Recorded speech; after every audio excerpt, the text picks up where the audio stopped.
A Trip to the Yosemite Falls by Warren Bear, Mariposa Democrat, 5th August, 1856.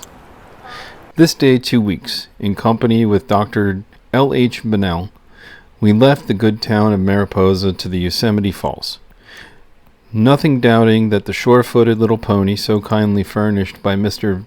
Van Dyke of this town would safely carry us over hill and dale to our lofty destination near the base of the Sierra Nevada mountains.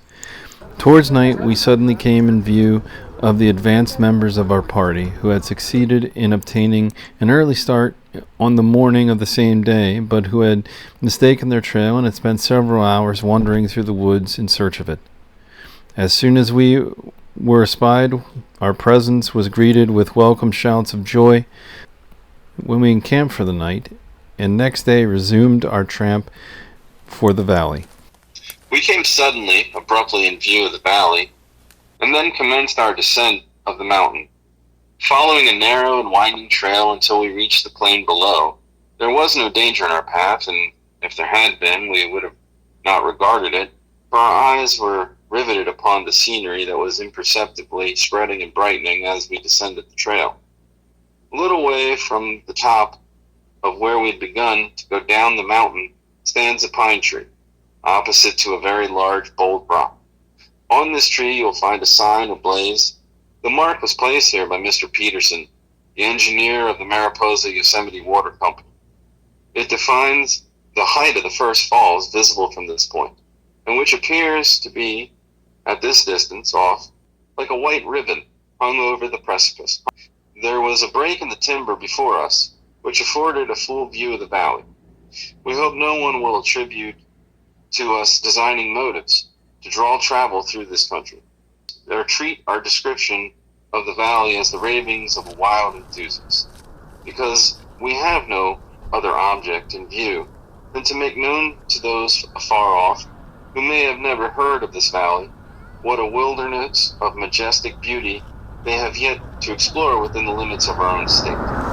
As though the enchantress of the woods had suddenly weaved her magic wand over the mountains, as this fairy scenery opened to our view, thrilling sensations of awe pervaded our senses, which, as we approached, gradually subsided into pleasurable emotions of wonder and delight, similar to those produced upon the soul by distant music echoing amid the hills and valleys in the quiet hours of midnight.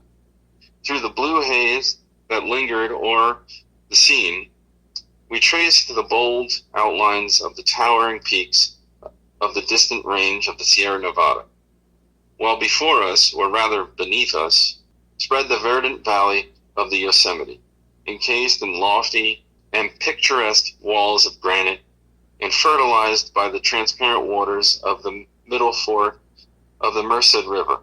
As we approached, the blue haze grew fainter and thinner, seeming to fade from the rocks, only to thicken in density on the more distant summits that ever and anon were opening to our gaze. Vainly, with attentive mind, we endeavored to catch the first sound of animated nature. We saw the cascade leaping from its precipice, Terminus, into the depths below. Ever gazed, and one too from which the eyes are drawn with the greatest reluctance. At night, when our trip recurs into our mind, we muse on its loveliness until we again hear the noise of its waters in their fall, and see the rainbows that follow its wanderings through the air, in its downward search for the earth and the valley. We make bold to call it the bridal veil, and those who may have the felicity to witness the stream floating in the embrace of the morning breeze will acknowledge the resemblance and perhaps pardon the liberty we have taken in attempting to apply so poetical a name to this queen of the valley. Nearly opposite to the bridal veil stands Mountain of the Veil, the El Capitan of the Yosemite tribe.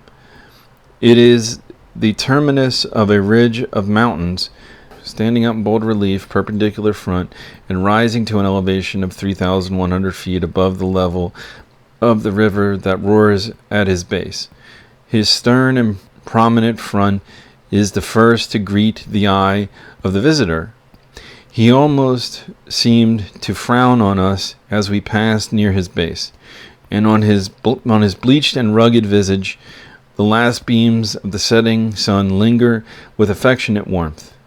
This monster of rocks stands on the left-hand side of the valley as you go up the stream, and adjoining him looms up, with a broad oval top, the signal rock on which the Yosemites lit their signal fires in the hour of danger.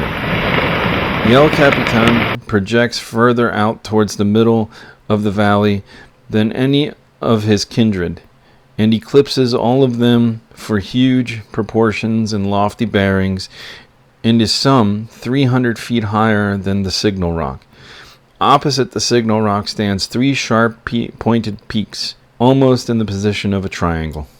Our breakfast was soon finished. When mounting our horses, we crossed over to the north bank of the river, after packing along through the luxuriant fern leaves and elastic meadow grasses for the distance of from 400 to 500 yards. We arrived at the foot of the Yosemite Falls.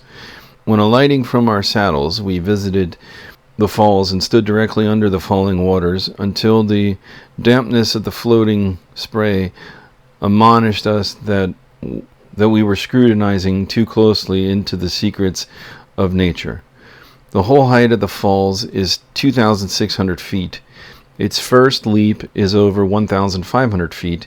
The stream then runs foaming and roaring down a stony, steep channel and then makes another leap of 400 feet until it reaches a perpendicular height of 600 feet above the valley, when at this season of the year it splashes, or rather drags itself down the sides of the rock into its wide basin below.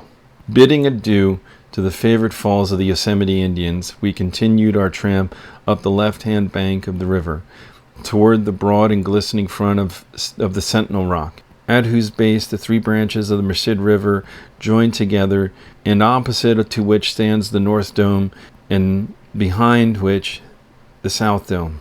The South Dome rears its ponderous, towering pinnacle, unrivaled in majesty, unequaled in height, and unsurpassed in solidified grandeur, being 3,300 feet from the river to the knob of the dome.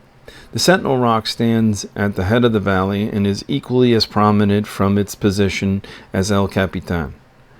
It conveys an idea of massive magnificence, and when viewed from either side, affords an ample view of the tremendous height of its top and the vast dimensions of its base. Keeping it on our right, we rode along the north branch of the main stream for a mile until we reached Mirror Lake, on whose placid surface the whole of the surrounding heights were reflected with a distinctness and a clearness unrivaled in beauty by the substantial precipice which enclosed it. These falls are viewed from a ledge of rock some 75 yards from where the water strikes the bottom in its descent. The stream runs between the observer and the foot of the falls. From this point, you turn your back. The Vernal and Nevada Falls are both made by the same stream, and the distance between the two is about 1/2 of a mile. The lake has been called Francis in honor of Mrs. Jane Francis Neal, she being the first lady who had visited this lake and who speaks of the landscape as having fully repaid her for all the fatigue she endured in ascending to the plateau. Let no one attempt to change the name, but rather add some other record of her courage and her love of the beautiful and grand. Directly upon the falling water and scrambling up the mountain before your face, hugging the ridge as closely as possible, and tugging and pulling your body up the insecure steep, you reach an Indian trail. Following this path, which turns to the left through a gap in the mountain, your feet soon press a wide plateau, and from this point, the beauty and magnificence of the scenery is beyond comprehension. Nature is here triumphant over art and genius. Before you rises in stupendous grandeur the towering summit of the South Dome, the highest and most prestigious mass of solid rock in the valley. The Vernal and Nevada Falls are both made by the same stream, and the distance between the two is about 1/2 of a mile. We left the valley with regret, and as we ascended the mountain, we took one last fond lingering look on the noblest and fairest scenery in the world, the equal of which we may never look upon again. The trail leading to the valley is free from rocks, and water, cold, pure, and refreshing, can be had at convenient distances along the trail. The path is shaded by tapering firs and pines of enormous size, and is almost a direct line to the valley. By turning off to the right hand from the trail, say about 2 miles before you begin to descend into the valley, and following a path along the mountain, the visitor can obtain a fair view of 3 of the falls in the valley. From the summits where the streams pitch over the precipices, and also enjoy a beautiful view of the Yosemite Falls. For 4 miles up the stream that forms Mirror Lake, the scenery becomes awfully vast and terrifyingly grand. Thank you for watching our video. Please consider liking it and subscribing to the channel. And if you have any suggestions for future videos, please leave those in the comment section. We'll work on getting them out to you as soon as possible.